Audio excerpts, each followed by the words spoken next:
Good evening and welcome. My name is Umbreen Khan. I'm mindful of time and we are opening up. Folks are still joining, so we're just going to give it a few more minutes and then we'll get started. I want to just take a moment here to invite anybody. If you'd like to, this is a public meeting and it is being recorded. If you would like to keep your camera off, you are invited to do that. There is no obligation to have your camera on.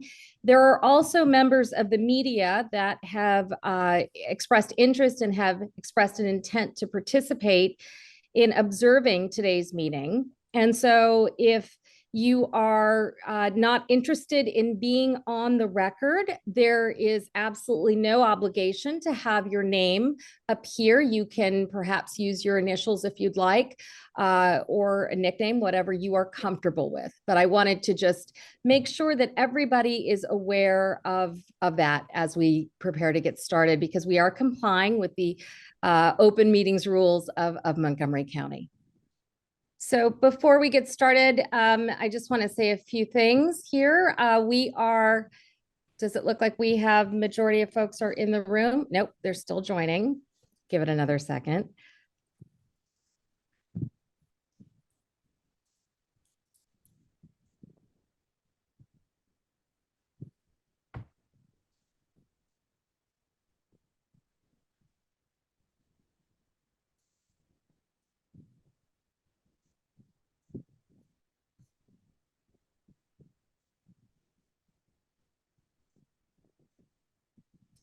All right, let's go ahead and get started, just mindful of time. I know it's late in the evening. As I said, my name's Umbreen Khan.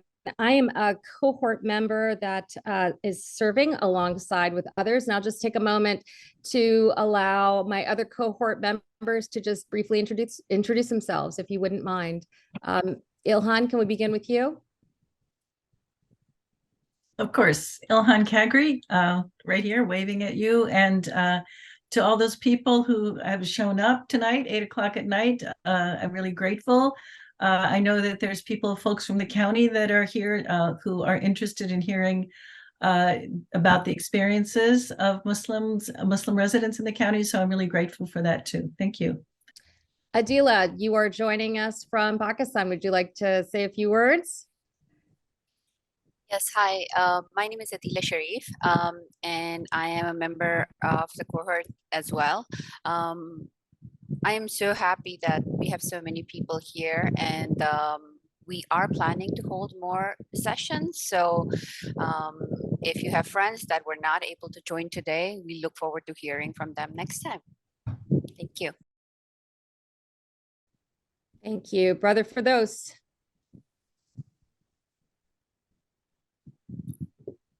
You're on mute, so I think you need to unmute yourself.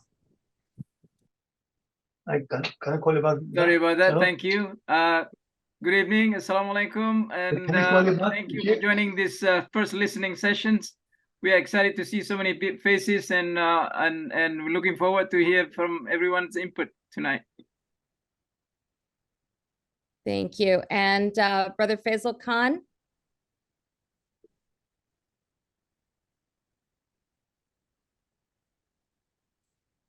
You're on mute. We can't hear you. Good evening, everyone. I'm Imam Faisal Khan, representing the Islamic Society of Washington area. And we appreciate your presence here and look forward to your input. Thank you. So once again, just welcome to everyone for this evening's listening session that is being hosted by the Muslim cohort of the Anti-Hate Crimes Commission. My name once again is Umbreen Khan, and I'll be moderating this evening's conversation. Before we begin, however, I'd like to acknowledge that today is a painful anniversary for our nation. 22 years ago, I, along with Muslims around the globe, were horrified to see terror perpetrated in the name of our faith. Today, I've been thinking about the families of the nearly 3,000 who lost their lives, along with how we as a nation have changed, how the attack led to a reorientation of our law enforcement, and how the events unleashed a wave of anti-Muslim bigotry and Islamophobia that persists in implicit bias and explicit acts. The negative public views of Islam and Muslims led to policies that sought to restrict the rights of Muslims and led to the faithful exercise of our faith, like praying or saying things in Arabic, being seen with suspicion, warranting additional surveillance. The surveillance of houses of worship and targeting by law enforcement of Muslim boys under the label of countering violent extremism has created a fear that continues in how we observe faithful rituals.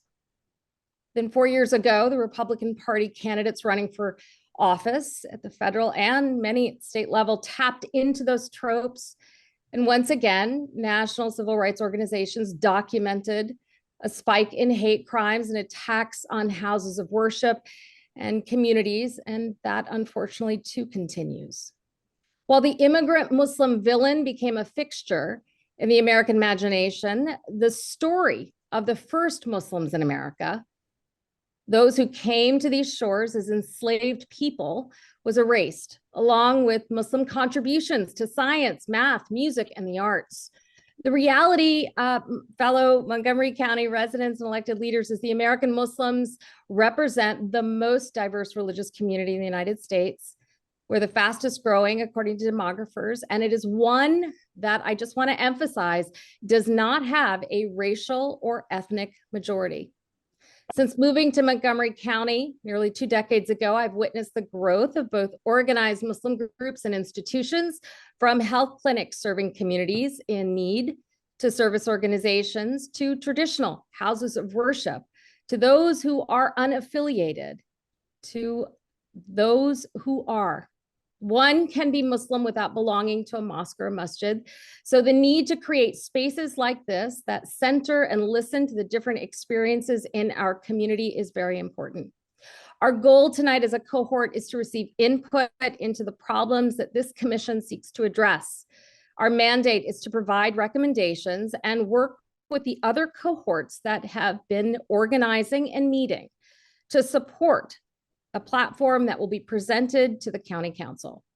This evening will be one of several opportunities, as my fellow cohort members have mentioned, to engage and communicate with us.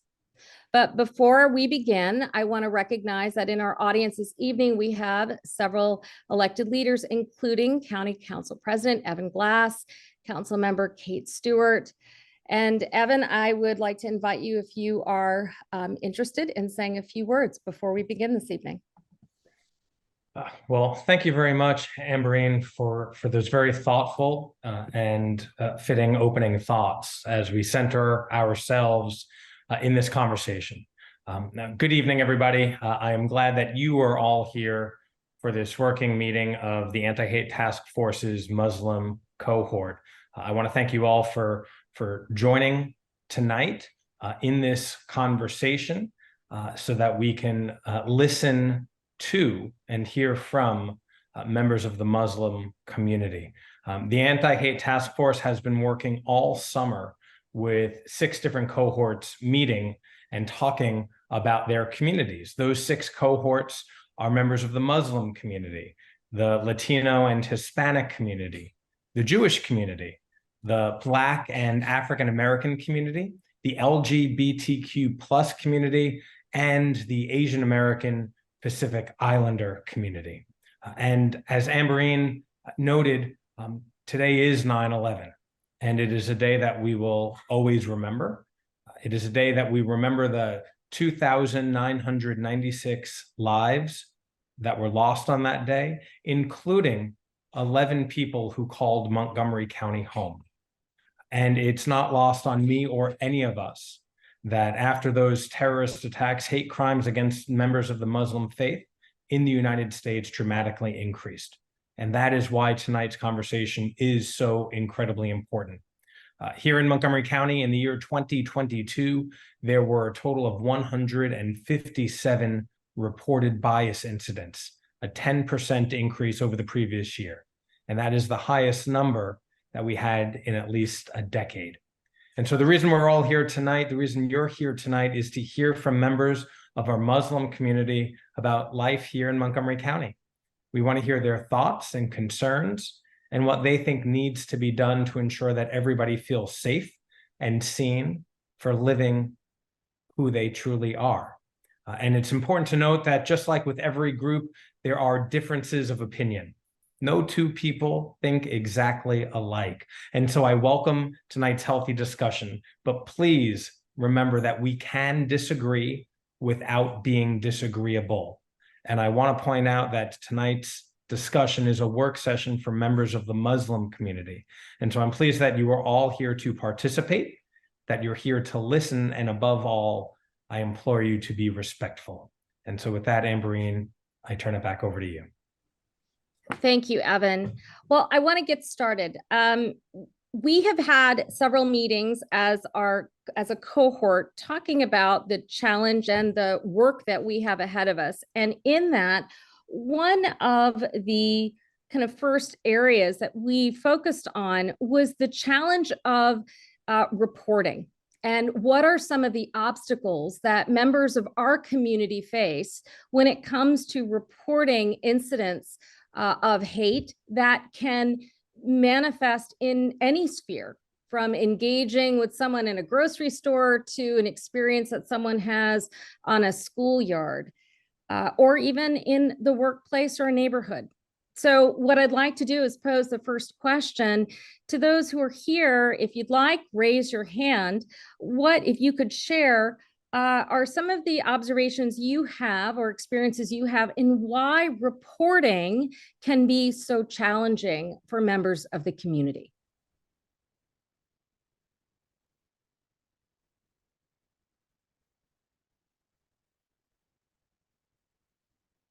I like this thinking time.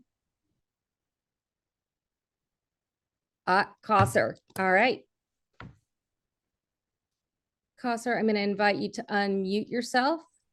Assalamu alaikum. I'm sorry, Ambreen, I'm walking in the dark, but hello, and hello, Kate and Evan.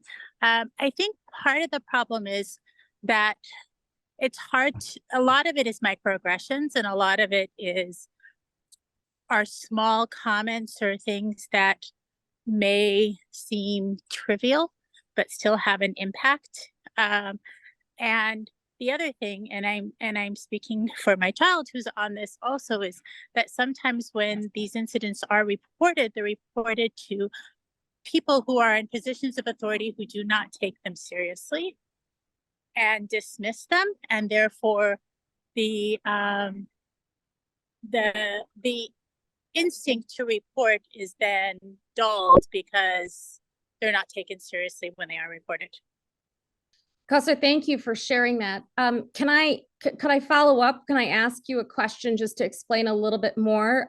When you're describing the experience of your child, which is one area that I'm particularly interested in, because in earlier sessions, we as a task force, we heard from Montgomery County Public Schools about initiatives and efforts to think about how to address this. But I'd like to ask you to talk a little bit more about the one-to-one experience. Was it with a teacher? Was it reporting to a particular school official?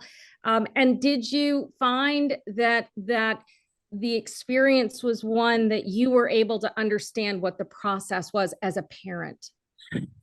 So this happened, and I can't remember if it happened last year or the year before, but it's happened several times where my child is white passing and has no outward indication that they're Muslim, but self-identifies and is not shy to say that they're Muslim. Has been called terrorist on occasion. And has been asked if they're a terrorist by several students in their classes. When we reported to the teacher, it was dismissed. I brought it up to the principal, and then I think the principal took action when it was raised to a higher level. But at the time that it was reported to a teacher, it was trivialized and it was like not a big deal. Thank you for providing that additional detail. Are there any others who would like to kind of speak to their own experience or their observations that they may have heard within their community?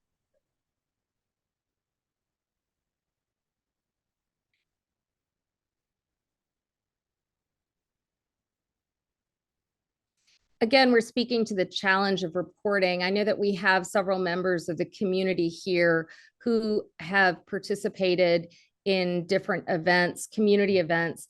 Are there, when we're talking about the public schools, another area that we were focused on and better understanding or supports that are available to parents as well as the training to teachers. Does anyone here have thoughts or insights or observations like Gosser's that would be important for us to hear or think about as we communicate with the public schools?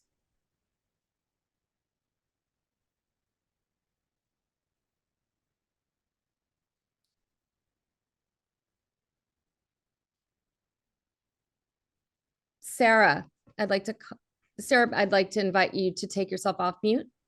Yes, hi. Thank you so much for hosting this meeting. I really appreciate it. I guess I was thinking as Kausar was talking and listening to you talk. I don't have suggestions per se, but we've had a few incidences in our own schools that happened last year.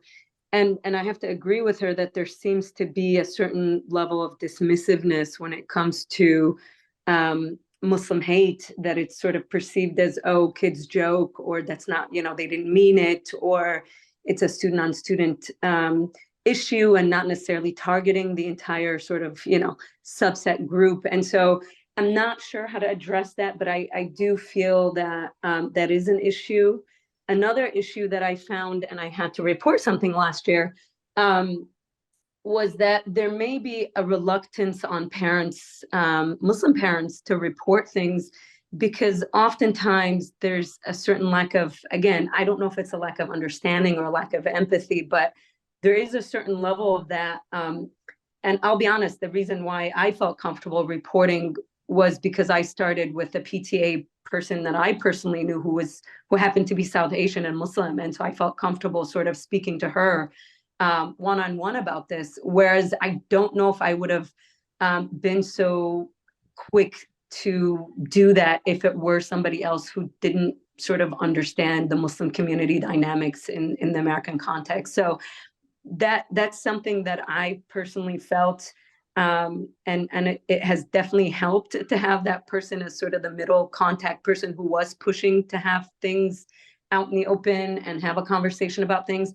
But I don't know if that's always the case in other schools. And I don't know, even in our own, school system, I don't know how far reaching that is. But those are, I do agree with Kausar's points, and just wanted to reiterate that those are certain feelings I've personally held, even though I'm someone, who's comfortable to some extent with these things. But so I could understand other people's reluctance and other Muslim parents' reluctance to speak out. Thank you. Sarah, can I ask just a quick follow-up question? As you're referencing the experience, you escalated to the principal. Did you feel that the process, can you talk a little bit about, did you feel like you were given backup? Or not really backup, but did you feel like you got follow-up that allowed you to understand what was happening? Was there a mechanism for addressing the situation or the context that? Yeah, so I feel like the follow-up, and again, I feel like most of what I received initially as sort of backing up this idea of, yes, we should definitely report this, it's inappropriate, was from the person in the PTA who was a South Asian Muslim. And the process itself, I feel, because a few of us sort of came together and put pressure, that it ended up actually resulting in the principal addressing it community-wide, and they sent out a letter. And in the letter, it didn't really say it was a Muslim crime. It said it was Middle East hate, which was kind of funny, but at least they did address it, I guess. And it wasn't really a Middle East hate situation. It was actually specifically Muslims. But anyway, so but Sarah, are you still there? Yes. Hello. Yes. Can you hear me? I can hear you. Yeah. Yeah. So that's we hear it. you. So they address it, and I was very happy to see the principal address it. They did a great job of, at responding. But I do feel that it did take a few people to sort of get together and put a little bit of pressure to say, hey, I don't think this is appropriate and it needs to be addressed beyond, teacher and student situation. But they did, they were responsive, and I give them credit for that. But I do think it took a few of us sort of sending emails and saying, hey, this doesn't feel right, for them to respond. Thank you for sharing that. I appreciate you providing that context and that background. Was this an elementary school or middle school or high school? It was an elementary school. Okay. Thank you so much, Sarah. Was there, I think I saw another hand go up. Samira has her hand up. You can't see that. Oh, I'm sorry. Thank you, Ilhan. Samira. Yes, hi, good evening. Salam alaikum. Walaikum salam. I think this is great to put the community all together for the communication part. I have a question. I also have a comment. My question, are there any Arabic speaking committee members on this committee or representing the Arab Americans? No, none. Because here I see a lot of Muslims, but you have to remember the Arabs we're Christians and Muslims as well. So this population is not represented anywhere. And it's the same with MCPS anti-racist audit. And all the meetings they also did, about 11 town hall meetings, none were held with Arabs, Middle Eastern, or Muslim communities. So if the core of the system is biased and is not acknowledging certain communities, where do we go from here? That's the question. The comment is, my family have been the victims of hate crimes, not just from September 11 on and before that, and we still have a pending case because we are not taken serious. We have no representation anywhere in the administration, not to the government or MCPS. So when we have no representation and no one to come to turn to, I mean, I don't know what's the use for a committee like this if I am not going to be represented. I'd like some answers to that. Thank you. Thank you, Samira. And I appreciate you asking questions. One of our goals for this evening is for each of us as the cohort to be listening and to taking under consideration the various issues that are raised. I think that some of the issues that you've raised fall outside the scope of what we could answer, but I can assure you that we acknowledge and are working to engage the diversity of the Muslim community in Montgomery County, which as we've all, I think, referenced and you have also pointed out, is incredibly diverse in terms of ethnicity, in terms of age, in terms of status, citizenship status. I mean, we have and the Muslim community in the United States is the most diverse among religious communities. So I very much appreciate that. Our goal of the listening cohort to create listening session and other sessions is to ensure that we are receiving input. As you have engaged and worked in the schools and have had your own experiences, can I ask you, Samira, to reflect on where you see the breakdown specifically in when you lift up concerns or have experienced bias incidents, which agency or at which point have you found yourself feeling as if though you are not satisfied or not being heard and supported? Montgomery County government, when we used to report to the Montgomery County Police, and I live in the city, also city of Gaithersburg, and I get more satisfaction from the city of Gaithersburg police really than Montgomery County Police, because when they used to come, they would only focus on the last name. They didn't care if I have no door, if it's the door shattered, if my car is all deflated and the tires are slashed and everything. They just wanted to know where I'm from. And big part of it, because whoever did this, because we're from Palestine, okay? That's also a big part, because like, for example, we had the IRA resolution recently, a few months ago.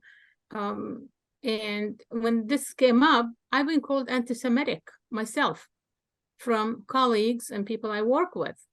How can I be anti-Semitic when I am the true Semitic? So in every direction, I don't want to say it's ignorance. No, it is not ignorance, because the people who tell you these things, they know what they're talking about. When my car is smeared with a swastika over and over for, I will tell you, it's nonstop violence for about 10 years before the person got arrested, and then he never served because the district attorney's office, they forgot to do the intake. So he was arrested for something else, and that's when our case surfaced. And he was not penalized for what he did to torture my family. Now, my kids are grown, they're adults now, but the memory bad there, everything, every long holiday, every September 11th for every year, we are feeling the same anxiety, the restlessness, we don't sleep, we're watching, because we have been through this throughout the years. And still our case is still pending, because I don't know who to blame, but no one. We had to put up some money. The Muslim community came up with some money. Crime Solvers came with some, and CARE, the Council of American Islamic Relations, helped with and somebody told on him, and when he got arrested, but he didn't get serve any time or pay anything. All these years we have to pay everything from our pocket. Every time he did it, he attacked both family cars, and we have to replace all the tires. And he did the seats, the ceiling of the cars, deflate the tires, put the swastikas over and over, shatter the patio door. So you can imagine what this can do for any family, children, adults, anyone. And no punishment, nothing. And then here, you know, every time we see a little hope that there's some kind of communication or anything, our government is going to come forward and do something. And I don't have any representation with here. I'm not trying to belittle anyone, but you have to understand, if I don't have a Palestinian voice, an Arabic speaking voice that my community can come to and trust and speak with, to me, I don't count to the government. I don't. Samira, thank you for sharing your perspective. I appreciate you sharing your story, and it sounds like it has been an extremely painful and difficult process. And I made some notes here, and we'll look forward to following up with you after we conclude the listening session. You know, I know that Adila, you want to raise your hand. You have something. Go ahead. I just have a quick question, Sure. actually, for Sister Samira. Sister Samira, you did mention property damage. Are you aware that the Community in Hate and Violence has some funds that they can give to people that have been targeted by hate? Have you ever reached out to them? Yes, I have, and I know, and I was insulted, so I'd rather not discuss it publicly. Understand. Okay. Thank you. Thanks. Thank you.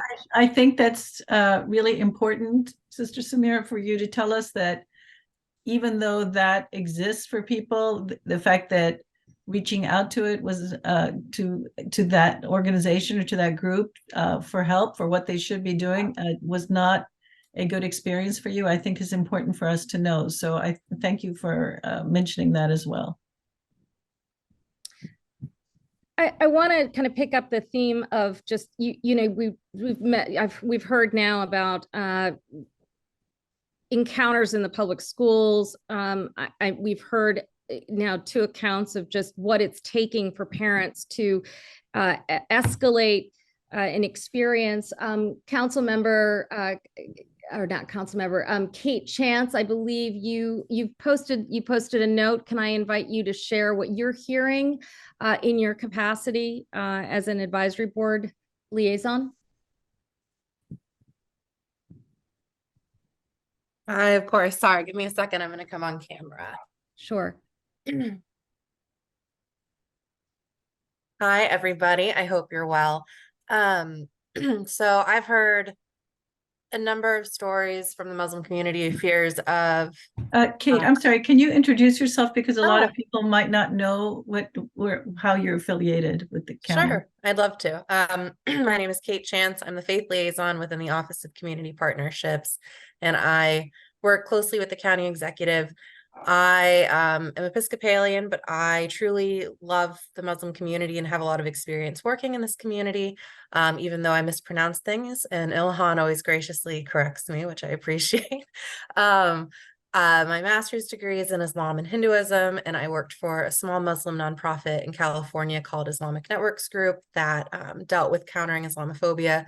So I heard a lot of stories, especially in California, stories where people would report things to the FBI, and if there's like a transition with FBI agents and there was an agent they were no longer used to working with, just really negative experiences. I won't focus on California though, because we're not in California.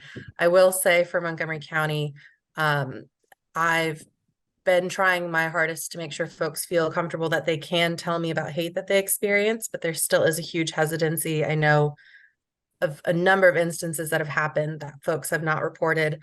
I still always point folks to the security grants that we have in the county. I try to encourage folks to report, but I do understand the hesitancy. People are afraid of surveillance with the FBI. They hear situations that have happened either in the county or across the country, such as when I worked in California. And so I think that sometimes folks have ways to track incidents. I know in California that CARE had a system where folks could track instances that they experience instead of directly going to police. Or sometimes people will find a person that they feel comfortable with reporting or explaining things to. I know that here in Montgomery County, there are a couple of police officers that people feel comfortable calling them when an instance occurs, but not necessarily wanting the full police report, which I think is interesting, but it's also good that folks feel sometimes comfortable working with one person. And similar experiences can happen with FBI agents. So hopefully that context is helpful. Thank you, Kate. I appreciate that. I want to pick up on the issue of experiences with law enforcement, and especially if you are involved with organizing or responsible as a community leader for facilitating the gathering of Muslims. One of the issues that we've discussed is the security concerns and the concerns around the communications with various agencies. If anyone is on the call who has some insights or experience that they'd like to share, or things that they've heard from peers, I would welcome hearing your experiences and things that have worked and things that have not worked. It's great to hear the experiences you've had from California, Kate. If others have experiences of systems or processes that have been effective or things that are missing, those are the types of things that we would particularly like to hear from you on.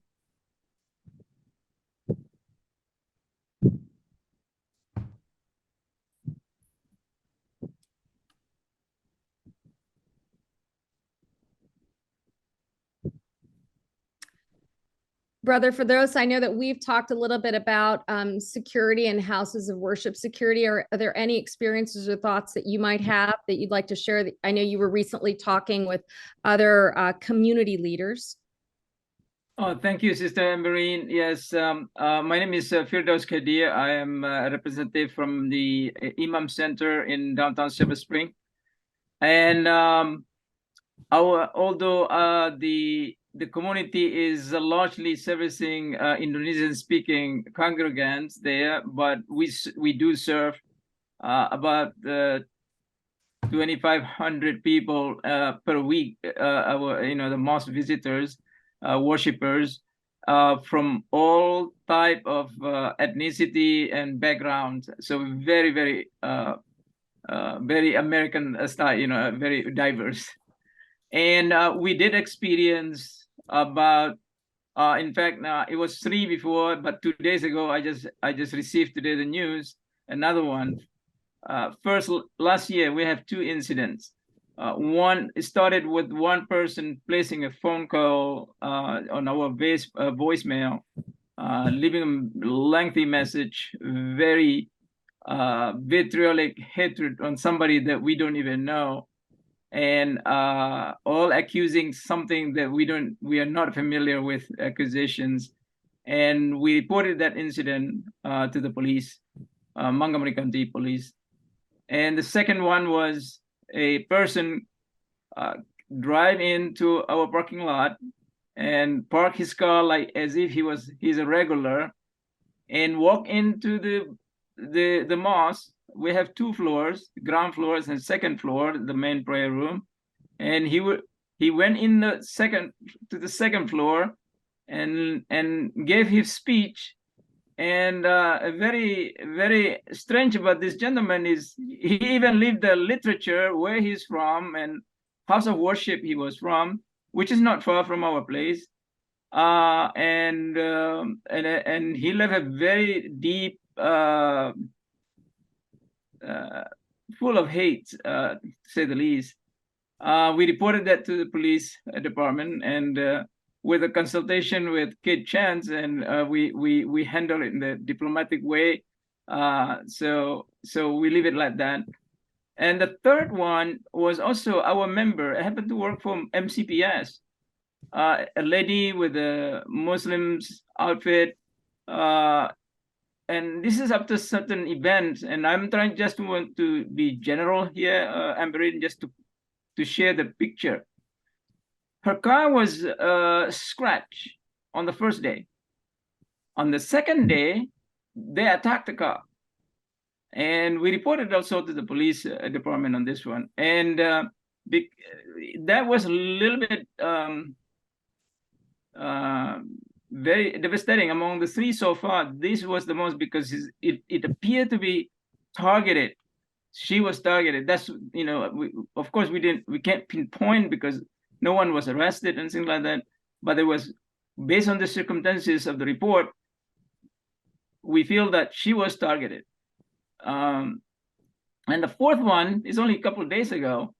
A gentleman came in and bring a flag, a particular flag, and waving into the flag, and he was like very aggressively doing that. We have also, according to the report, that submitted the report to the Montgomery County Police Department. So this kind of harshness and hate do exist. We experience it, we hear that, and we report it. So we are also learning how to deal with it, because our mosque is right off the Georgia Avenue, so it's very easy access and highly exposed from that point of view. Do you feel like you have, thank you for sharing those incidences, and there's several that you raised there. I have a few questions. Do you feel like you have, is there a regular follow-up? Is there a liaison that is engaged in supporting the victim of that crime, in creating a better flow of communication, or are you the primary communication conduit between the community member and law enforcement? No, we have, I am not, I have a team of the security team, and including the president of our associations. We have, fortunate enough, we have one of our regular there happened to be Montgomery County Police officer. So we have a little bit, we have enough, I should say, advisors on what to do or what not to do. As far as the pressing charges and things like that, this is the thing that we have not taken it to that level. But seeing what happens so far, we are considering now what's next to, what's the best action to this. And I'm sharing this only just, again, to paint a general picture with you that these incidents do exist. Sure. Thank you for sharing that. And it's also underscoring the reporting. I mean, hearing these incidents, we're all hearing the incidents. but also I appreciate you sharing some of the reasons or the resistance points that people may have to reporting. Are there others who would like to talk about this or something related to it, to this dynamic between when and yes, I just saw a hand go up. Adila, was that you? But Kosa has her hand out. Oh, I'm sorry, Kosser. So we don't, it's not the same topic of incidents that happen that need to be reported, but in terms of security, our Islamic school for our kids that we do part-time once a week is very, very worried about security. And I think you wouldn't find any other faith group where their school is not, their address is not posted. The building that we're in is not marked in any way to identify who's in there and who's attending. And you have to know somebody and reach out to be informed about if you wanted to enroll your children, you'd have to be informed about where to go and when in order to find it. And I think that is because as a community, we're very, very scared about the safety of our children and security issues. And that's the way that we've chosen to deal with it. Kosser, I appreciate you sharing that. Is there something that would, is the security concern the absence of having support to maintain the security during the regular school sessions? You know, Kate Chance was referencing the nonprofit security grants.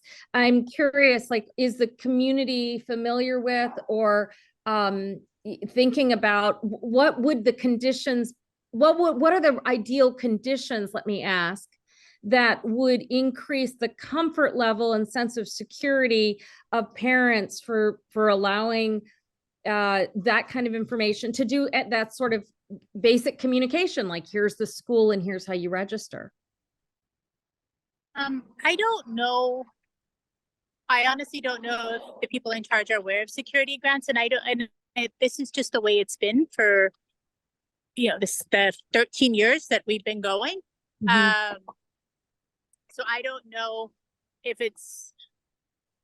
there's anything that would dramatically change and allow us to publicize that kind of information. But knowing about the security grants is really helpful. I didn't know about them before, so thank you for sharing that information. And I think it just gives people an extra measure of comfort to know that this information isn't publicly available.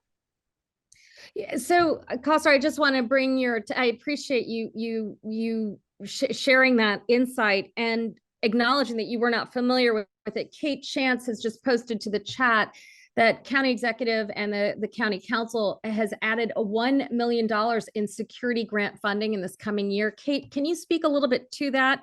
I know this is a listening session, but I don't want to miss the opportunity to share information, particularly for those who may be members of communities that, like Kosser, are not aware that that resource exists. I would be happy to. So the first time we had this grant, I believe we had $700,000. It was increased to $800,000 for last year. And we had 107 houses of worship and nonprofit apply last year, which is an incredible amount. The maximum amount of funding that an organization can get is $20,000. Often houses of worship and nonprofits aren't quite getting that full amount, but hopefully they're getting enough to cover some items that they need.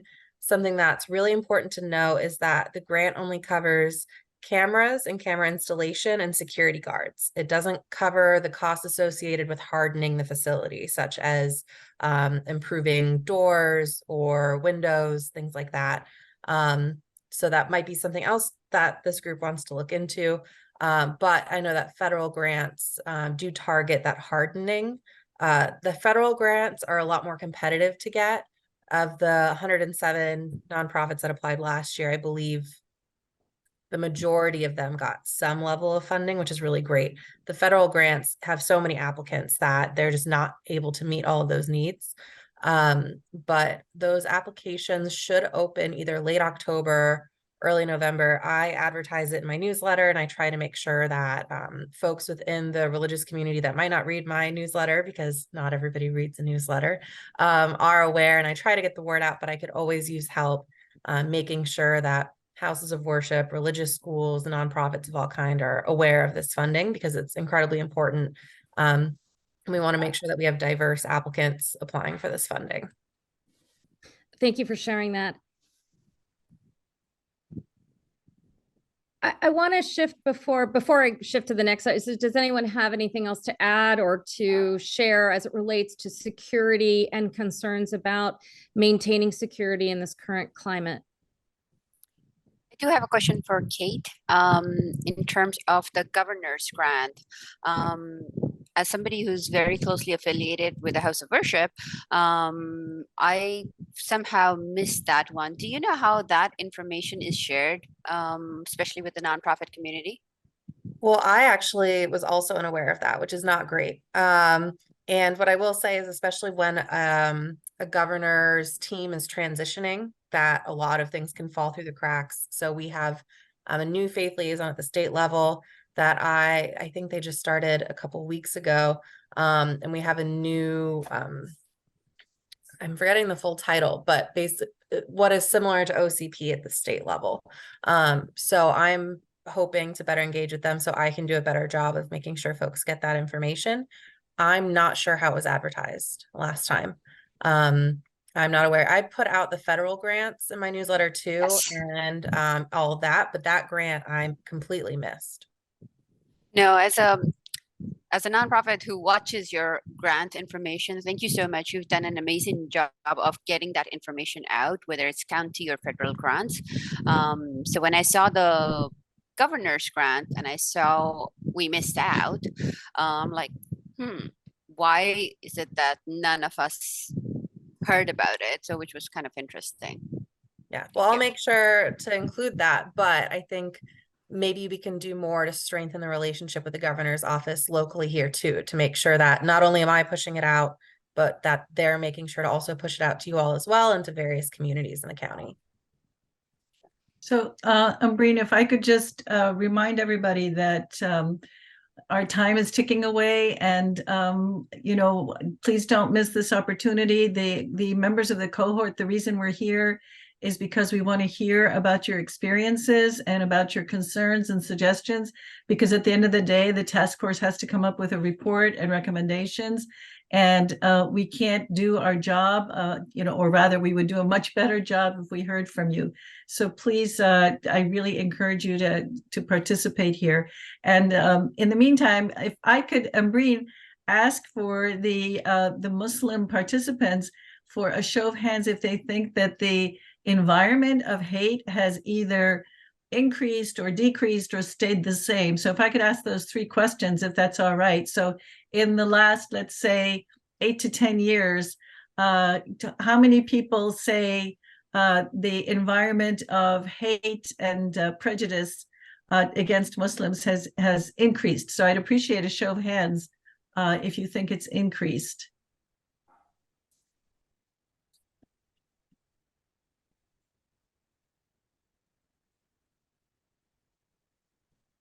Okay, so let's see. All right, so how many people, so put your hands down, and how many people that say that feel that the environment has pretty much stayed the same in the last 10 years? There's hasn't been an increase or a decrease. The environment has been the same, has stayed the same.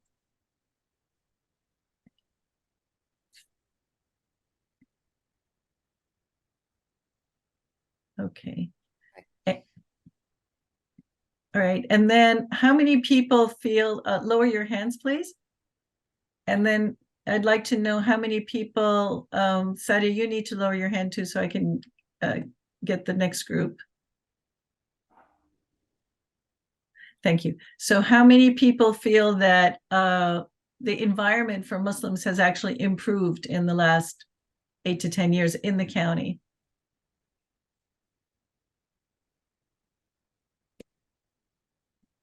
Okay, so nobody feels it's improved. Okay, thank you for that. All right, so back to you, Ambreen.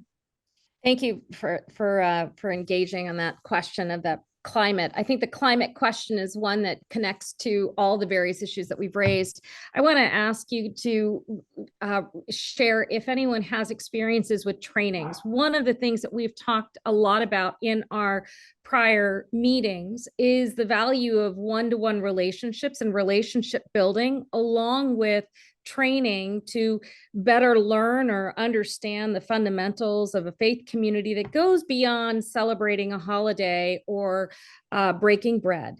The idea that there is, while we are an incredibly diverse county, that we still are living in silos. A question that has come up is the value of trainings and how effective they are. If any of you have experiences, and that could be in the public schools, in your work environment, in third spaces and community groups, with trainings that have sought to introduce you or introduce the experiences of the diverse community that we are part of to the larger community or to colleagues, have you found that to be effective? What would you have improved? What were some of your experiences? So I'm curious to hear your thoughts on that, on ways to combat hate. And I'd like to focus a little bit on specifically training. Does anyone have any experiences that they would be up for sharing?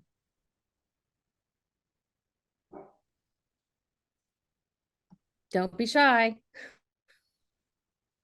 We are living in the era of lots of trainings at work about all of our different cultures. So I am curious. Samira has her hands up. Oh, thank you, Samira. Yes, I went through with a lot of experiences, and I just realized that I was ignorant about other people's cultures. Why did I expect everybody else to know about my culture? So I started little, with my children's schools, volunteering. We did like international night, which is, I didn't even know what international night meant at that time. And we put the community together. Yes, we got a lot of hate notes and threats and everything, but we moved forward. A couple of people wanted to support because they saw what I'm trying to do to educate the community around me. Then I moved to the teachers. Started with my children teachers because, for example, one teacher, and I never told them CPS about it because they said they will fire her. And I said, no, my faith does not allow me to have somebody, because out of ignorance, so I'm saying, to lose their job and pay the family pays for their mistake. She called and she said, you, and she meant the religion, you are very cruel to make your child fast. And my child at that time was 17. He was an adult. Okay. So I took that and I said, maybe they just don't know about this. So we started talking about Ramadan and we built it up. And I'm very happy to say that I started this program, Ramadan celebration for Montgomery County educators and then for the elected officials. Started when I was teaching at MCC at that time. And it's growing, and I thank God that it's all over every mosque. They do this now. I just believe education and outreach and be open about it. You have to tolerate a lot. You really have to swallow a lot to move on. But we cried, we buried ourselves at home. Nothing happened. Nothing good happened. Things got worse. But I think education and to provide the opportunity and the tools to the teachers, because the teachers don't know. They do their job, they go home, they have families. But when we provide them with their good resources, so with MCPS, we started this Georgetown University Arab Contemporary Studies. We started a partnership, and we take advantage at least once a year during the Arab Heritage Month, and we do the education outreach. And believe me, they come in a different attitude, and when they leave, it's a totally different attitude. So I believe in 100% of education and outreach and training with the proper tools, proper speakers, proper material. Yeah, thank you for sharing that, Samira. I see another hand is up, Thasnuva, Sister Thasnuva. Hi. I completely agree with Sister Samira in terms of training, especially with with the educators and with MCPS. I think it varies from school to school, from community to community. But I know for my children, in terms of their experience, my son, who is in MCPS and currently in middle school, I know that he's had experiences when he was, for example, in elementary school, where he had his teacher, uh, you know, there were certain things in terms of when presenting the curriculum. I think there was a book about Malala Yousafzai and presenting to the students where she had made some, just some, just some comments in terms of, because Malala Yousafzai is from this community where women are not valued in terms of education, etc. She comes from a culture that, does not really value women. So these are things that, of course, for a fifth grader, and this is back when he was in fifth grade, for him to hear this as a Muslim, as someone who's South Asian, of course, it's very disparaging, and not being able to have the voice to speak up because this is a teacher. Of course, I didn't learn about this until much later, after school is over and he's already graduated and going on to middle school. But I think it also speaks to the fact that, again, there are some gaps. Teachers need to go through training, and also our children, our parents, our families have to feel encouraged and empowered to speak up. And so I think that having training available for Muslim families, South Asian families, minorities in general, to be able to know how to speak up, because oftentimes sometimes culturally there's like a fear, of being able to speak up or to really ruffle feathers. These are people who are teaching our children, and so a lot of times parents feel scared to say something, about the teacher or go to the principal. There is that fear that sometimes happens. Of course, if I had known about it earlier, I would have tried to reach out to the school or the principal. But again, because my child didn't feel safe, or did not want to say anything, he waited until after school was completely finished to be able to speak up. On the other hand, in middle school, so there's that experience that he's had. There has been also the experience of not the teachers not knowing enough, or for example, maybe creating situations where, for example, a student, when they do speak up, my son they were learning about Islam in terms of the curriculum, and when he was trying to tell the teacher that of course the Kaaba is not a mosque, but Masjid al-Haram is a mosque, he was kind of said, no, you're wrong. My child was a Muslim student, in sixth grade, and said that he was wrong and he had the answer wrong. Again, felt like he did not want to say anything to the teacher, etc. So that's when I had to get involved. So there's also that part where I feel that in terms of the curriculum, there's some gaps in the curriculum. Teachers, again, need some more education in terms of the Islamic curriculum. Or if a student were to say, well, to speak up and to give the correct answer, for there to be some kind of training where instead of the student feeling disparaged, or there being any kind of conflict, I still feel that there are situations that happens. But on a positive note, I will say that another experience that I wanted to share regarding my son is that when several students were being taken out by parents on Fridays to attend Jummah prayers, the principal of his middle school then, said, well, if there are students who are having to leave the school to attend this prayer, is there a possibility that we can create a space for these students to have the prayer in the school? And I think I wanted to share that as an example where here's an educator, a leader of the school who is now making space and opening space for Muslim students, to be able to practice their faith and also feel empowered to do so in their public school setting. So there's various degrees of where there can be improvement and where there are areas that we should actually showcase and celebrate and use as examples to other schools and educators, et cetera, to follow. So I just wanted to share all of that. Thank you.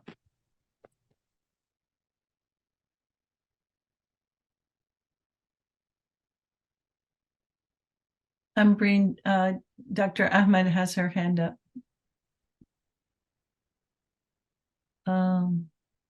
Ambreen, are you on? You're on mute. We can't hear you. Okay, there you go. I'm so sorry. I apologize. My cell dropped for a moment there. Tasnuva, thank you for sharing. I had two follow-up questions that I want to just get a quick show of hands before we wrap up. But I see Dr. Shaza, you have your hand up. Could you, do you want to, and we'll take this as the last question. I'm just mindful of time. Yes, Assalamu alaikum. Hi, everyone. I have 4 kids attending MCPS, and my older is in high school now. He's in 9th grade, and my youngest is in 4th grade. And we have been we came here to to settle down, or to stay here for for the studying since 2015 when my older one have to be in elementary school. So I have been struggling since 2015 with all the hate that you can imagine, in the supermarket, in the street, in the public transportation, and then in the school, in the MCPS. And my middle schooler, who is 8th grade now, he have been struggling with mental health issues since he was bullied when he was in 3rd grade because of his color, because of his faith, and because he was one of the polite kids. And I have been reaching out for everywhere. Sister Samira, Jazallah khairan, she was with me during the whole entire this time. And to be honest with you, as I'm standing now, I learned a lot by navigating through the system. And I find that the system have failed me and my family. And I stopped asking for help. You know why? Because my kids, they said it will never change. It's everywhere. Hate will exist once you are a Muslim.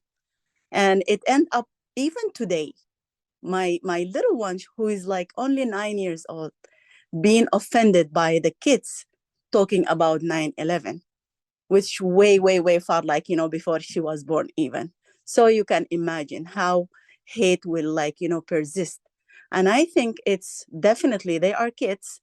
She's a kid. All the kids around her were kids. But I think the more important thing is to reach out for parents, for the community. Teach community. Let them know that it doesn't mean you are hijabi, you are wearing a scarf, that means you are a terrorist. Because I have been called a terrorist when it was 2017, when the previous president was here. I was called in front of my kids. They were so scared. They were crying. And we didn't go out for the whole entire, almost the whole entire year. We didn't go for doing public stuff. I just have my kids with some friends, and I go and I had my stuff right away. I put a hoodie. It's being a lot. I'm telling you, it's really, they're existing. and it will never end if we do not like educate people, tell them that we are not like here to kill, or like, you know, everybody can make a mistake, but it's not always like to stigmatize someone else. Thank you so much for listening.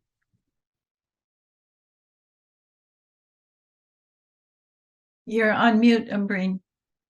Thank you. Thank you for sharing your experience and highlighting the struggles that you've had and some of the circumstances and the context that have really impacted your family and your children. And I think it's important for us to understand the intersection of all the various identities that members of the community have, and the mental health issues that you are lifting up that are impacting young people.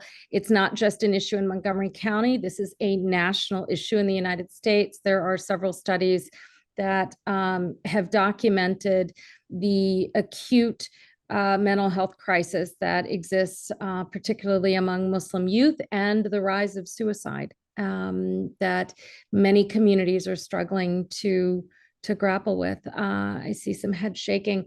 I want to be respectful of time. Deeply appreciate each and every person who has been able to join and participate in sharing.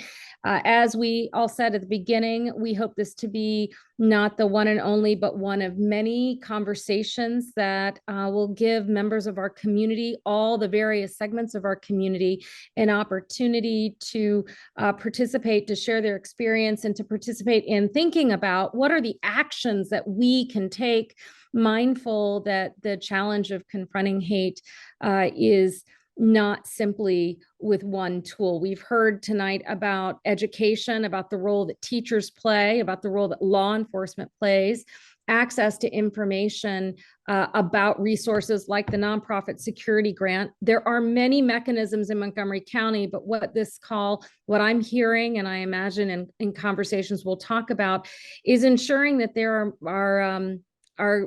there's a recognition that there is more needed for getting information out. Could I just add? Yes, go ahead. There is going to be a survey. There's a survey for those people that didn't feel comfortable sharing tonight, or for those people that couldn't come. So this is a survey. You can do it anonymously if you don't want to put your name on it. And you know, tell us about your experiences, because we are collecting information about, you know, what it's like for the Muslim residents of this county. That's right. Thank you. Adila, Brother Faisal, Brother Firdaus, do you have any other comments, other members of the cohort? Would you like to say any closing thoughts before we end our listening session?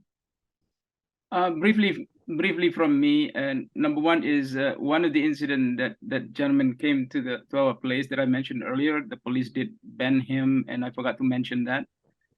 So it took, you know, and secondly is also when my late brother settled in Montgomery County about 40 and some years ago. The reason we chose Montgomery County was because MCPS, believe it or not, published that when Ramadan started and when Ramadan ends, and there were no Muslim yet that visibly in Montgomery County at that time. It was 1977. So we are living in Montgomery County. We want to be the best, and in the many interfaiths that I have attended before, we dream to be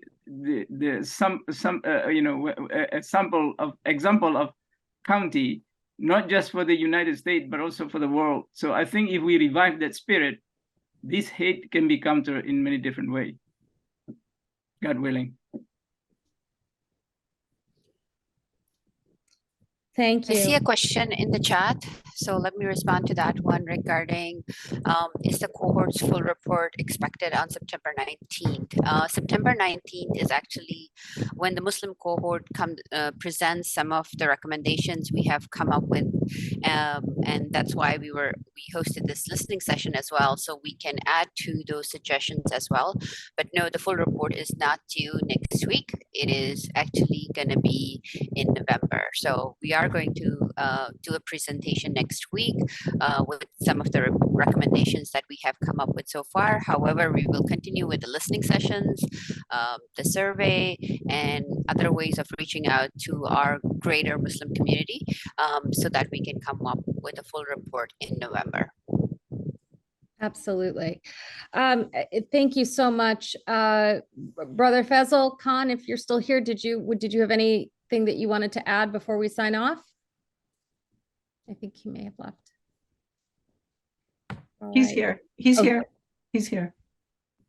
Oh, you can hear? There you are. Yeah, yeah. Oh, I was just going to say briefly that this is a challenge we all face in Montgomery County, and collectively we hope we can find solutions to this problem so we can all live more peacefully, inshallah. Thank you. Thank you so much. Thank you all. A special thanks to each and every one of you for sharing your stories, especially those of you who took the time this evening to share your stories. We appreciate your time, and we continue to be open. In the chat for this evening, there is a link to the task force. I incorrectly said commission earlier. It is the Anti-Hate Crimes Task Force. You can learn more about it. Anti-Hate Task Force. Did I say it incorrectly again? Anti-hate. It's not just because there's anti-hate task force. There are a lot of task forces and commissions in Montgomery County, and I apologize, friends. Thank you all for joining this evening. And we would, as Ilhan mentioned, we'll have a survey that will be available. We invite you to think about, if you are connected to the community, to encourage through all of your various networks to share that so that we can get that input. And with that, I want to thank you, and we will bring this public meeting to a close.